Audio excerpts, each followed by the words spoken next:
चौखट पर जब जाओ, तुम्हें कुछ नहीं आता, ना तुम अर्चना जानते हो, ना पूजन जानते हो, ना आराधना जानते हो, ना तुम दिया जलाना जानते हो, ना तुम आरती करना जानते हो, ना तुम पूजन करना जानते हो, ना तुम भगवान को रिझाने का कोई तरीका जानते हो, ना तुम भगवान को रिझाने के लिए कोई पाठ जानते हो, ना कोई तुम पूजन जानते हो, ना तुम आराधना जानते हो।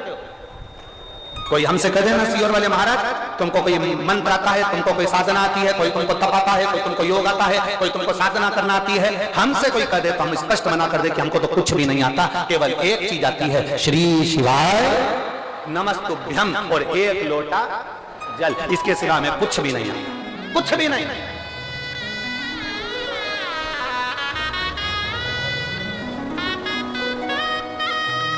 लोग हमसे कह देते तुम तो विद्वान ही नहीं हो, तुम्हें कोई मंत्र नहीं आता, कोई साधना नहीं आती, कोई ये नहीं आता, वो हम विद्वान बनना भी नहीं चाहते। विद्वान बन के करेंगे क्या? रावण विद्वान था, रावण में इतनी विद्वत्ता थी, वो विद्वान था। रावण के आगे लिखा होता था रावण लंकाधिपति विद्वान है, हनुमान जी के आगे विद्वान नहीं लिखा होता था, हनुमान जी के आगे लिखा होता था विद्यावान गुणयति चाचा। रावण विद्वान था, हनुमान जी विद्यावान थे। विद्वान और विद्यावान में अंतर होता है। विद्वान व्यक्ति अपना आडंबर ज्यादा फैलाता है, विद्वान व्यक्ति अपना दिखावा ज्यादा करता है। विद्वान व्यक्ति बार बार कहेगा तुम्हें ये नहीं आता, तुम्हें वो नहीं आता, तुम ये नहीं जानते, तुम वो नहीं जानते। पर विद्यावान गुणियति चातुर विद्यावान व्यक्ति वो होता है जो झुककर प्रणाम कर कर नमन कर कर भक्ति करता है। उसे किसी से मतलब नहीं कि आडंबर क्या होता है, क्या परचम, उसे कोई मतलब नहीं। उसे तो केवल एक मतलब है कि भगवान की भक्ति कैसे करना है। और हमने आपसे भी इतना ही निवेदन करा, आपको मंत्र नहीं आते बिल्कुल मत आने दो, आपको साधना नहीं आती बिल्कुल मत आने दो, आप योग नहीं जानते मत जानो, आप साधना नहीं जानते, आराधना नहीं जानते, मंत्र नहीं जानते, तंत्र नहीं जानते, विद्या नहीं जानते, स्तुति नहीं जानते, आरती करना नहीं जानते, पूजन करना नहीं जानते, मत जानो। तुम तो एक काम करो, सारी समस्या का हल एक लोटा जल। हम पढ़े लिखे नहीं, हम विद्वान नहीं, हम ज्ञानवान नहीं, हम तो इतना जानते हैं कि शंकर भगवान को राम जी ने एक लोटा जल चढ़ाया था तो उनको लंका का राज्य मिल गया था। भगवान कृष्ण ने एक लोटा जल चढ़ाया था तो उनके घर में 1,77,186 बच्चे हो गए थे।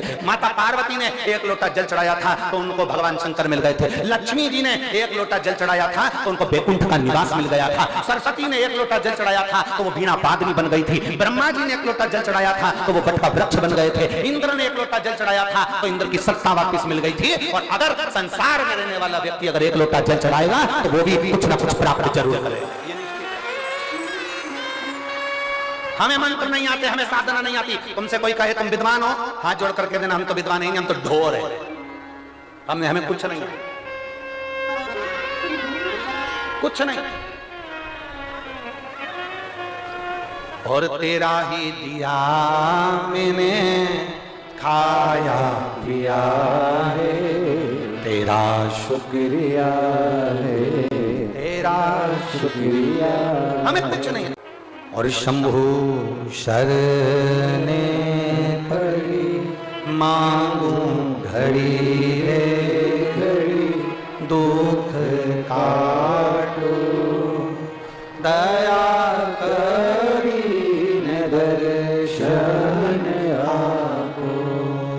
शंभु शरण पड़ी मांगू घड़ी रे घड़ी, दुख काटो दया करी दर्शन आपो।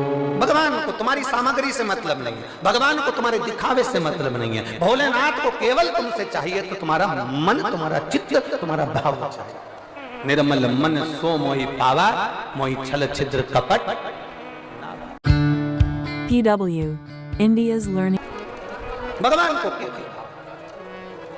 और जितने भाव से, जितने हृदय से, दिल से आप सुनोगे मेरा देव अधिदेव महादेव, उतने दिल से तुम्हारी खाली झोली को भरकर भेज देगा। वो शिव है, वो घड़ी।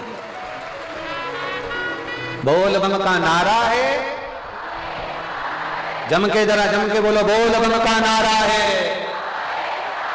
सारी समस्या का हल। कोई लेट बनता है, कोई जल्दी बनता है, शिव को जल चढ़ाने वाला एक दिन सेठ जरूर बना। शिव को रिझाने वाला कभी कमजोर। अब करा शिव रहस्य कह रहा है कि ब्राह्मण सामग्री को एकत्रित कर कर भगवान शंकर के भीलेश्वर महादेव मंदिर में पहुंचे। अब भीलेश्वर महादेव के मंदिर में जब गए, उन्होंने मंत्र साधना कर कर भीलेश्वर महादेव का पूजन करना प्रारंभ किया। जरा समझिएगा कथा को, बड़े बड़े भाव से समझिए।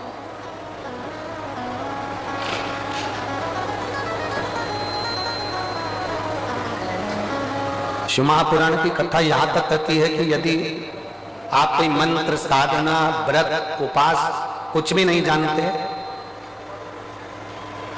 तो बेलपत्री के वृक्ष के नीचे एक लोटा जल चढ़ाओ, प्रदोष की प्रदोष एक घी का दीप लगाओ और बेलपत्र के वृक्ष के नीचे की मिट्टी का ही तिलक लगाओ। बेलपत्र के वृक्ष के नीचे की ही मिट्टी का तिलक, और तेरा ही दिया मैंने खाया पिया है, तेरा शुक्रिया है, तेरा शुक्रिया है, मुझे भोले बाबा ने बहुत दे दिया है, तेरा शुक्रिया है, तेरा शुक्रिया है। ब्राह्मण चल दिए पूजन का सामान लेकर, सामग्री लेकर, बहुत सारी सामग्री को जुटाकर भगवान शंकर के मंदिर भीलेश्वर महादेव के मंदिर में पहुंच गए। पूजन चालू कर दी, आराधना चालू कर दी। बहुत सारी सामग्री पूजन की लाए थे और पूजन प्रारंभ किया। आधी पूजन हुई थी, इतनी देर में उन्होंने क्या देखा कि एक वनवासी, वन में रहने वाला एक भील, और भयंकर उसका स्वरूप, बहुत बड़ा शरीर, पूरा शरीर काला सा पड़ रहा है और भयंकर उसका स्वरूप है, और वो शिवालय के अंदर आ गया। और शिवालय के अंदर आते से भगवान शंकर के शिवलिंग को उसने दोनों हाथों से लपेट लिया, गले से लगाया।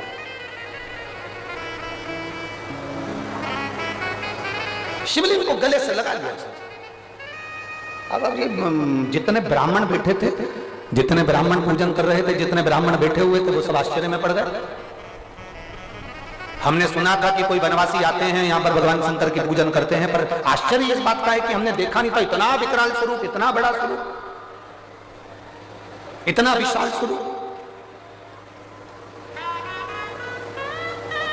अब ये सब डरने लगे, भय खाने लगे, इनको डर लगने लगा, इनको भय लगने लगा।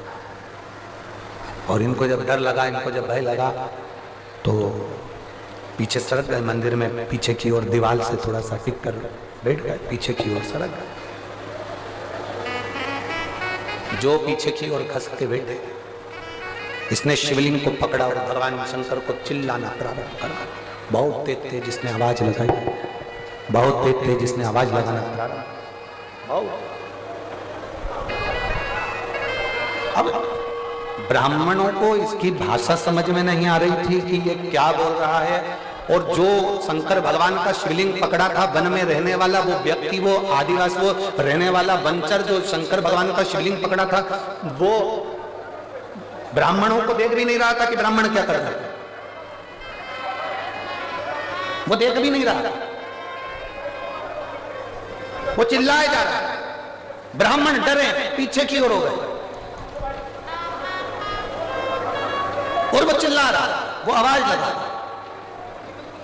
बहुत चिल्ला, बहुत आवाज।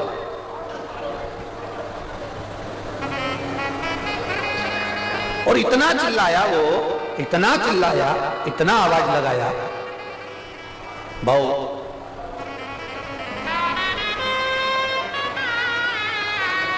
अब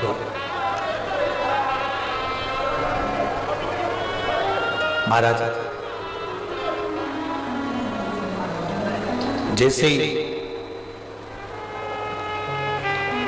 उस वन में रहने वाला वो व्यक्ति जब चिल्ला रहा था, ब्राह्मण पीछे खसक चुके थे। थोड़ी देर बाद